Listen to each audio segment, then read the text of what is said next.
सुप्रभात विद्यार्थियों, आप सभी का हिंदी अध्ययनशाला में स्वागत है। विद्यार्थियों, आज आप सभी कक्षा 7 के अंतर्गत पाठ 4 जब सूरज जग जाता है नामक कविता के शेष भाग का पाठन करेंगे। तो विद्यार्थियों, इस कविता को रामेश्वर काम्बोज हिमांशु जी ने लिखा है। किसने लिखा है? रामेश्वर काम्बोज हिमांशु जी ने लिखा है। आइए देखते हैं। पुनरावृत्ति प्रश्न। विद्यार्थियों, आगे बढ़ने से पहले पिछले दिन आपने जो गद्य पद्यखंड पढ़े थे, उन पद्यखंडों से संबंधित प्रश्न हैं, उनके उत्तर जानेंगे और फिर आगे बढ़ेंगे। मुहावरे व उनका वाक्य प्रयोग। विद्यार्थियों, आप में से तमाम बच्चे ऐसे हैं जो मुहावरों का वाक्य प्रयोग सही से नहीं कर पाते।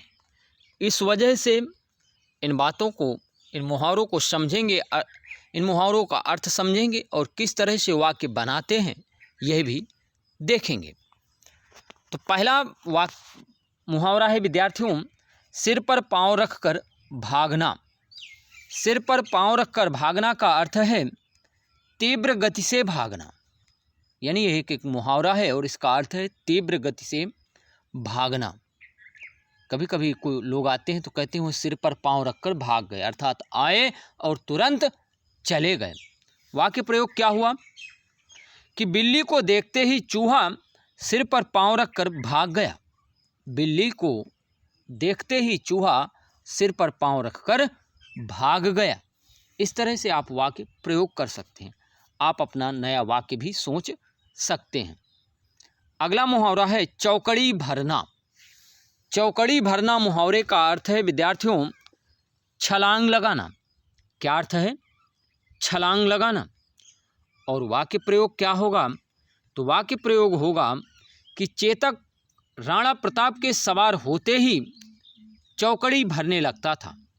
चेतक राणा प्रताप के सवार होते ही चौकड़ी भरने लगता था। विद्यार्थियों, जो चेतक था वह राणा प्रताप के घोड़े का नाम था। आप समझ गए होंगे। अगला प्रश्न है आंखों में नींद उतरना। यानी मुहावरा है कि आंखों में नींद उतरना। इस मुहावरे का अर्थ है नींद आना। क्या अर्थ है? नींद आना। वाक्य प्रयोग क्या होगा कि जब मैं शाम को खाना खाकर पढ़ने बैठती हूँ तो मेरी आंखों में नींद उतरने लगती है। आप में से तमाम बच्चे ऐसे हैं कि जब खाना खा कर के पढ़ने के लिए बैठते हैं तो उनकी आंखें बंद होने लगती हैं, अर्थात वह खाना नींद की गोली का काम करता है। तो विद्यार्थियों, वाक्य प्रयोग क्या हुआ? आप समझ गए कि जब मैं शाम को खाना खाकर पढ़ने बैठती हूँ तो मेरी आंखों में नींद उतरने लगती है। इस तरह से वाक्य बनाया जा सकता है। अब शब्दार्थ हैं विद्यार्थियों की हौले से यानी धीरे से। नटखट का क्या अर्थ है? शरारती। सांझ का क्या अर्थ है? शाम। पात का क्या अर्थ है? पत्तियां। चौकड़ी का क्या अर्थ है? छलांग लगाना। ढलना का अर्थ है अस्त हो जाना। फुदकना का अर्थ है उछलना। और घाटी का अर्थ है वादी। उजाला का अर्थ है प्रकाश। पर्यायवाची शब्द आपने पिछले दिन पढ़ा था, सूरज, किरण, पंछी, सुबह और आँख। तो अभी पुनः सोचेंगे इन शब्दों के पर्यायवाची शब्द। सभी लोग सोचेंगे। अभी भी कुछ लोगों को याद नहीं हुए। विद्यार्थियों, यह गलत है। आप जो चीज़ करना है उस चीज़ को तुरंत ही कर लें, बाद के लिए मत छोड़ें। क्यों कि हर कार्य अगर बाद के लिए छोड़ देंगे तो वह पड़ा ही रहेगा, फिर आप सीख नहीं पाएंगे। कि धीरे धीरे रे मना धीरे सब कुछ होए, अब माली सींचे 100 घड़ा ऋतु आए फल होए। विद्यार्थियों, सारे काम धीरे धीरे ही संपन्न होते हैं, क्योंकि तेजी से या जल्दबाजी में किया गया कार्य अच्छा नहीं होता। तो सूरज का पर्यायवाची शब्द होगा रवि, दिनकर, दिवाकर, सविता, आदित्य। रवि, दिनकर, दिवाकर, सविता, आदित्य। किरण का पर्यायवाची शब्द होगा रश्मि, मयूख अंशु। क्या होगा? रश्मि मयूख अंशु। पक्षी का पर्यायवाची शब्द विद्यार्थियों पंछी का होगा पक्षी, खग, विहग, अंडज। क्या होगा? पक्षी, खग, विहग, अंडज।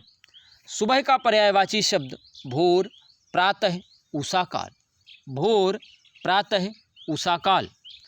आँख का पर्यायवाची शब्द आप सभी को मालूम है कि नेत्र, चक्षु, नयन, लोचन। क्या होगा? नेत्र, चक्षु, नयन, लोचन। आइए आगे देखते हैं।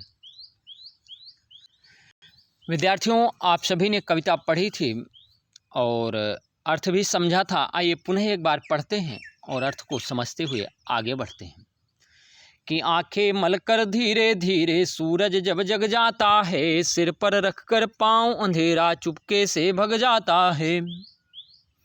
कवि कहता है कि प्रातः के समय जब सूरज अपनी आँखों को मलते हुए धीरे धीरे निकलता है, तो उसके निकलने से ये जो अंधकार संसार में व्याप्त है, जो रात का संकेत दे रहा है, वह तुरंत बहुत तेजी से या सिर पर पैर रख करके अर्थात तेजी से भाग जाता है।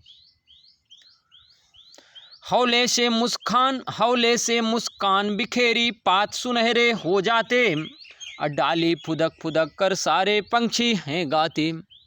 और सूरज धीरे से अपनी मुस्कान को बिखेरता है और उसके मुस्कान बिखेरने के परिणाम स्वरूप पत्तों का रंग सुनहरा हो जाता है।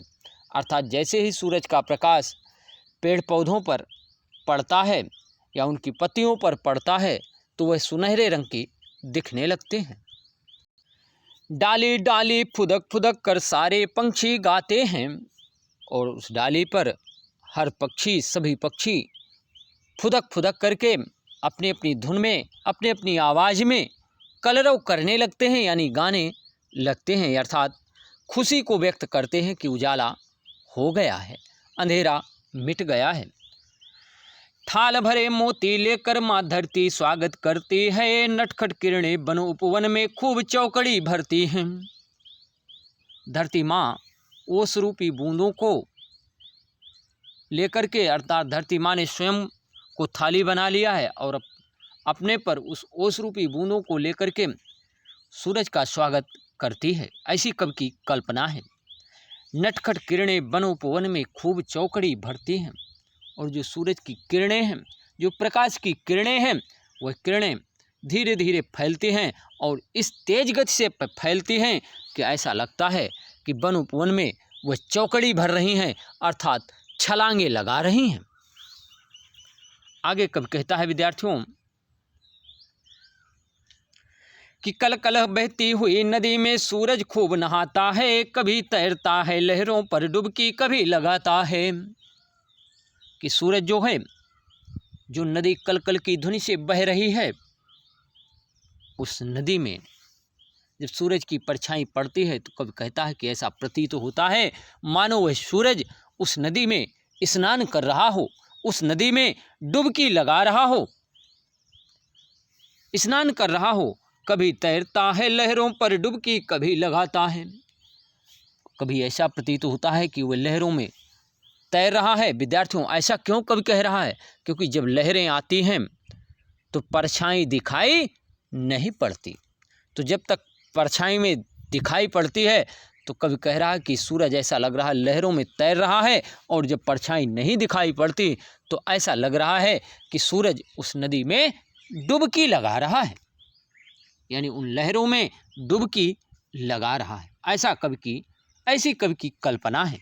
आइए आगे देखते हैं। पर्वत घाटी पार करे मैदानों में चलता है, दिन भर चलकर थक जाता सांझ हुए फिर ढलता है। नींद उतरती आंखों में फिर सोने चल लेता है, हमें उजाला देख करके कभी नहीं कुछ लेता है। कितनी अच्छी पंक्ति है विद्यार्थियों, दिल को छूने वाली है। कवि कहता है कि पर्वत घाटी पार करे मैदानों में चलता है, सूरज सुबह निकलता है, अरुणाचल से पर्वत घाटियों की ओर से निकलता है और दिन भर चलते चलते पर्वत घाटियों को पार करते हुए मैदानों में आता है। आपने देखा कि सूरज किस दिशा में रहता है, और ये कवि की कल्पना है विद्यार्थियों। और उठते उठते वह आगे बढ़ता है और मैदानों में आता है। दिन भर चलकर थक जाता, सांझ हुए फिर ढलता है। और दिन भर की यात्रा के कारण, दिन भर चलने के कारण वह थक जाता है और सांझ होते ही वह ढलता है, अर्थात अस्त हो जाता है, या आराम करने के लिए चला जाता है या डूब जाता है। विद्यार्थियों, आपको मालूम होगा कि इसी तरह मनुष्य है। सुबह उठता है, अपने नैतिक कर्म, नित्य कर्मों को करने के पश्चात अपने काम करता है और दिन भर थक जाता है। लेकिन जो काम करता है, कुछ लोग तो विद्यार्थियों लेटे लेटे ही थक जाते हैं। ऐसे तमाम व्यक्ति हैं जो आलसी हैं। वो कहते हैं लेटे लेटे ही शरीर दर्द कर रहा है, लेटे लेटे ही थकान का एहसास हो रहा है। ऐसा नहीं होना, आप सभी को कर्मशील बनना है। तो वही कवि कहता है कि दिन भर चल करके वह थकता है और सांझ होते ही, शाम होते ही वह ढल जाता है। नींद उतरती आँखों में फिर सोने चल देता है, हमें उजाला दे करके कभी नहीं कुछ लेता है। जैसे ही नींद उसकी आँखों में उतरती है तो वह सोने के लिए चला जाता है और हमें हरदम उजाला देता है, लेकिन इसके बदले में क्या हम उसे कुछ देते हैं? नहीं विद्यार्थियों। तो यह प्रकृति जो है हमें सब कुछ देती है और निस्वार्थ भाव से देती है। तो हमें भी यह सीख लेनी चाहिए कि अगर हम किसी की मदद करें तो इस भाव से ना करें कि भैया आज हम आपकी मदद कर रहे हैं तो कल तुम भी हमारी मदद करना। नहीं विद्यार्थियों, निस्वार्थ भाव से किया गया उपकार कभी बेकार नहीं जाता। अगर व्यक्ति अच्छा है तो आपके परोपकार को जरूर याद रखेगा, अगर नहीं अच्छा है तब भी वह आपका परोपकार उस ईश्वर के यहाँ लिखा हुआ है, उसका प्रतिफल जरूर मिलता है। तो यहाँ पर विद्यार्थियों मूल्य में क्या बताया गया है कि प्राकृतिक सौंदर्य, प्रकृति की सुंदरता को आपने देखा, किस तरह से पेड़ पौधे, किस तरह से सूरज, किस तरह से धरती माँ उसकी बूंदों को लेकर के सूरज का स्वागत करती है। लहरों में, नदियों में सूरज का चित्रण और पर्वत घाटियों का दृश्य आदि प्रकृति के विविध रूपों को दर्शाया गया है। सूर्य की महिमा को बताया गया है कि सूर्य क्यों जरूरी है। क्या अन्य प्रकाश के साधन सूर्य की बराबरी कर सकते हैं? नहीं। सूर्य से हमें ऊर्जा मिलती है, क्या अन्य प्रकाश के साधनों से भी हमें ऊर्जा मिलेगी? नहीं। क्या बल्ब के प्रकाश के द्वारा पेड़ पौधे अपना भोजन बनाएंगे? नहीं। सूर्य के प्रकाश से हमें विटामिन डी मिलती है, क्या बल्ब के प्रकाश से हमें विटामिन डी मिलेगी? नहीं। विद्यार्थियों, आज तमाम तरीके से सूर्य की महिमा का वर्णन किया गया है। कार्यरत रहना, अर्थात सूरज समय पर आता है और समय पर चला जाता है।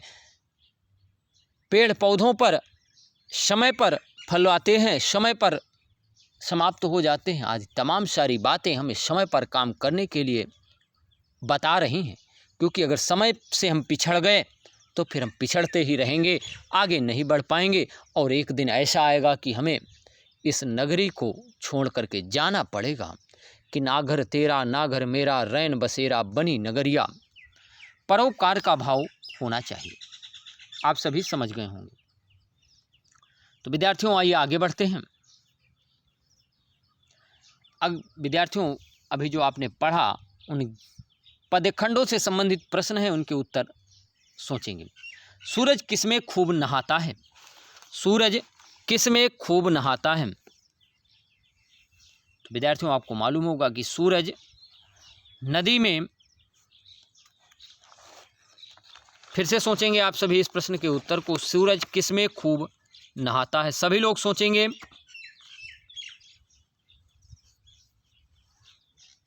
मेरे विचार से आप सभी ने सोच लिया होगा कि सूरज जो है नदी में खूब नहाता है। किसमें? नदी में खूब नहाता है। अगला प्रश्न है कि बहती हुई नदी किस प्रकार की आवाज़ करती है? तो विद्यार्थियों, आपको मालूम होगा कि बहती हुई नदी कलकल की आवाज़ करती है। कैसी आवाज़? कलकल की। कि बहती हुई नदी कलकल की आवाज़ करती है। अभी आपने कविता में पढ़ा। अगला प्रश्न है कि सूरज किस प्रकार से जल क्रीड़ा करता है? क्रीड़ा अर्थात खेलता है। तो विद्यार्थियों, सूरज जल क्रीड़ा निम्न तरीके से करता है। जैसे वह नदी में खूब नहाता है, लहरों में कभी तैरता है, नदी में खूब नहाता है, कभी तैरता है और कभी लहरों में डुबकी लगाता है। इस तरह से वह जल क्रीड़ा करता है। अगला प्रश्न है, सूरज क्या करते करते थक जाता है? सूरज क्या करते करते थक जाता है? तो विद्यार्थियों, आपने पढ़ा था कि सूरज पर्वत घाटी को पार करके, मैदानों में चल करके, नदियों में डुबकी लगा करके, नदी में नहा करके, नदी में तैर करके व लहरों में डुबकी लगा करके थक जाता है। विद्यार्थियों, यहाँ पर सूरज लहरों में डुबकी लगा रहा है, क्योंकि जब लहरें आती हैं तो सूरज दिखाई नहीं देता। कवि की कल्पना है, अर्थात जब दिखाई नहीं देगा तो डुबकी लगाने का मतलब क्या है? पानी के अंदर जाना और ऊपर दिखाई ना देना। तो सूरज दिखाई नहीं देता, अर्थात लहरों में डुबकी लगाता है। अगला प्रश्न है, सूरज किस दिशा में निकलता व डूबता है? तो विद्यार्थियों, सूरज पूर्व दिशा में निकलता है और पश्चिम दिशा में डूब जाता है, अर्थात अस्त हो जाता है। सूरज के पर्यायवाची शब्द बताइए। आप सभी सोचेंगे, आप सभी को मालूम होगा कि सूरज के पर्यायवाची शब्द रवि, दिनकर, दिवाकर, सविता हैं। रवि, दिनकर, दिवाकर, सविता हैं। अगला प्रश्न है विद्यार्थियों कि पानी हमें किन किन स्रोतों से प्राप्त होता है व इसका क्या उपयोग है? आप सभी इस प्रश्न के उत्तर को सोचेंगे। विद्यार्थियों, आपको मालूम होगा कि पानी हमें नदी, तालाब, झरनों, कुओं आदि से प्राप्त होता है। विद्यार्थियों, पृथ्वी पर 2/3 जल है, लेकिन सभी जल पीने योग्य नहीं है।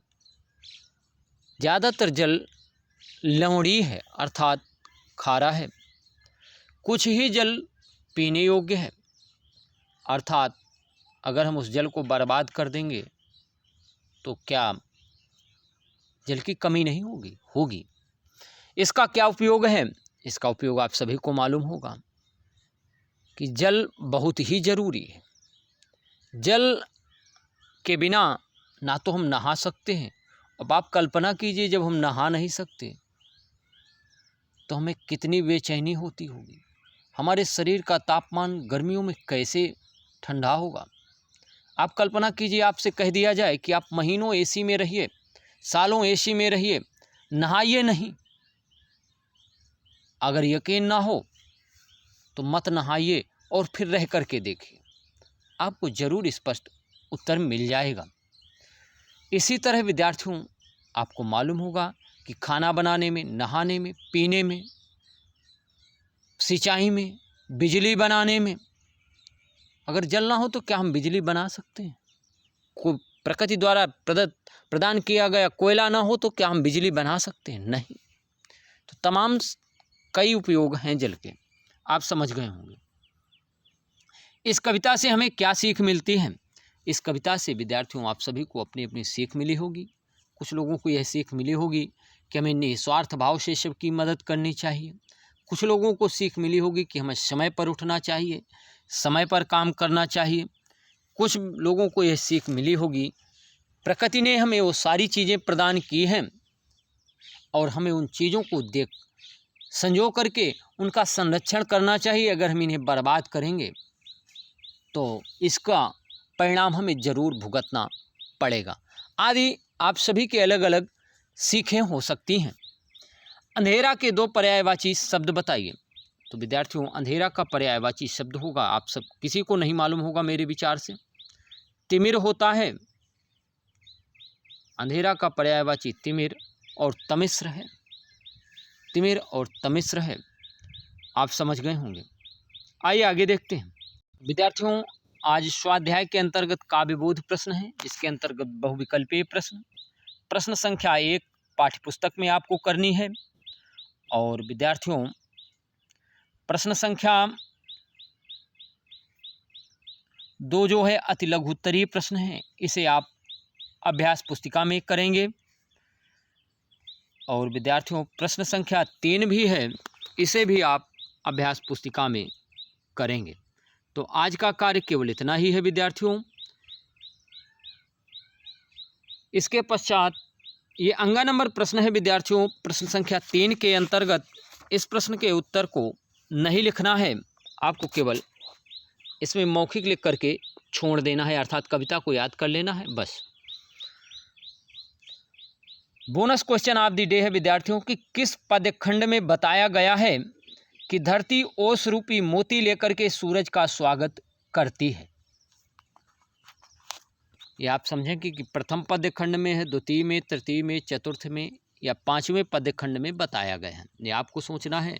सही उत्तर क्या है वह आप ऑनलाइन एग्जाम के द्वारा भेज सकते हैं। आज क्या सीखा? कविता का अर्थ, मुहावरों का किस तरह से वाक्यों में प्रयोग करते हैं और उनके अर्थ को भी जाना। समय पर कार्य करना कितना जरूरी है, समय पर कार्य नहीं करेंगे तो हम पिछड़ जाएंगे और फिर पिछड़ा हुआ व्यक्ति क्या आगे बढ़ सकता है? नहीं। पिछली सीख को दोहराना। पिछली सीख को दोहराना का तात्पर्य क्या है कि पिछले दिन आपने मुहावरे सीखे थे और उन चीज़ों को आज आपने दोहराया कि क्या वास्तव में अभी भी आपको मालूम है या भूल गए हैं। तो इन बातों को विशेष ध्यान रखें। विद्यार्थियों, अगला प्रश्न है कि जन सेवा ही ईश्वर सेवा है, इस कथन पर विचार कीजिए। तो आप सभी इस कथन पर विचार करेंगे, क्या मनुष्य की सेवा ही ईश्वर सेवा है? सभी लोग सोचेंगे विद्यार्थियों, वास्तव में ही मनुष्य की सेवा ही ईश्वर सेवा है। आप मान लीजिए एक मंदिर में पूजा करने के लिए गए हैं और बहुत सारा सामान यानी चढ़ाने के लिए प्रसाद लेकर के गए हैं। मंदिर के बाहर जैसे ही आप मंदिर में प्रवेश करते हैं, मंदिर के बाहर एक भिखारी भूख से तड़प रहा है, भूख से कराह रहा है और आपसे गिड़गिड़ा रहा है, आपसे याचना कर रहा है कि मुझे कुछ खाने के लिए दे दीजिए।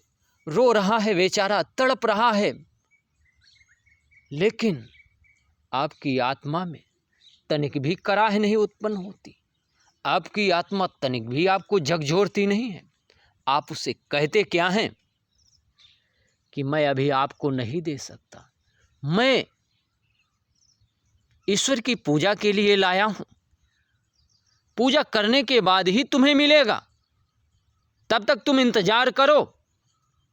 विद्यार्थियों, आप मंदिर में पूजा करते हैं और पुजारी को दे देते हैं, इस तरह से वह तड़प रहा है, तो आप समझिए क्या इससे भगवान प्रसन्न होंगे? क्या इससे ईश्वर प्रसन्न होंगे? एक भूखा तड़प रहा है, एक पत्थर में चढ़ाने से ईश्वर प्रसन्न होगा? नहीं।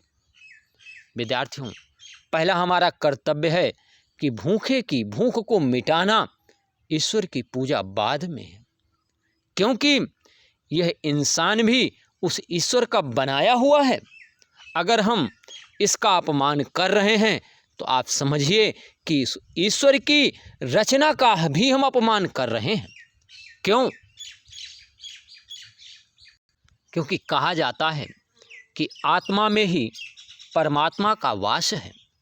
विद्यार्थियों, अगर कोई भी ऐसा व्यक्ति आपके सामने आए तो आप उसमें बिल्कुल भी संकोच ना करें, उसकी मदद करने से अपने कदम पीछे मत हटाएं। आप मदद करने के लिए हैं, आपको ईश्वर ने मदद करने के काबिल बनाया है, तो मुख मत मोड़ें, जरूर मदद करें, जरूर परोपकार करें, उसके दुख को जरूर निवारें, क्योंकि यही ही जन सेवा ही ईश्वर सेवा है। उदाहरण के लिए आप मान लीजिए एक शासकीय नौकरी पर है, आप नौकरी को पूरी ईमानदारी के साथ करें, आप अपनी नौकरी को पूरी ईमानदारी के साथ करें, भ्रष्टाचार से बिल्कुल ही दूर रहें, गरीबों की, विद्यार्थियों जितनी भी हो सके मदद करें, क्योंकि जन सेवा ही ईश्वर सेवा होती है। विद्यार्थियों, बहुत से लोग ऐसे होते हैं जो समाज में भ्रष्टाचार फैलाते हैं, अपनी जो उनकी कमाई निर्धारित है उस कमाई से विद्यार्थियों वो अतिरिक्त कमाने का प्रयास करते हैं। ऐसी स्थिति में क्या करते हैं, वह गरीब लोगों को ठगने से नहीं चूकते। क्यों? क्योंकि बड़े लोगों से तो ले नहीं सकते, तो ठगेंगे किसे? गरीबों से। गरीबों को ठगने से नहीं चूकते, तो विद्यार्थियों क्या ऐसे लोगों को ईश्वर माफ़ करेगा? और इस तरह से जो धन इकट्ठा करते हैं, धन इकट्ठा करने के पश्चात ठगाही से इकट्ठा करते हैं और इसके पश्चात पूजा पाठ में लगाते हैं, दान करते हैं, क्या है? दूसरों को सता करके जो धन लिया गया है, दूसरों की आह से जो भरा हुआ धन है, दूसरों के दुख दर्द को दे करके जो धन कमाया गया है, उसे ईश्वर पूजा में लगा करके क्या हम ईश्वर को खुश कर देंगे?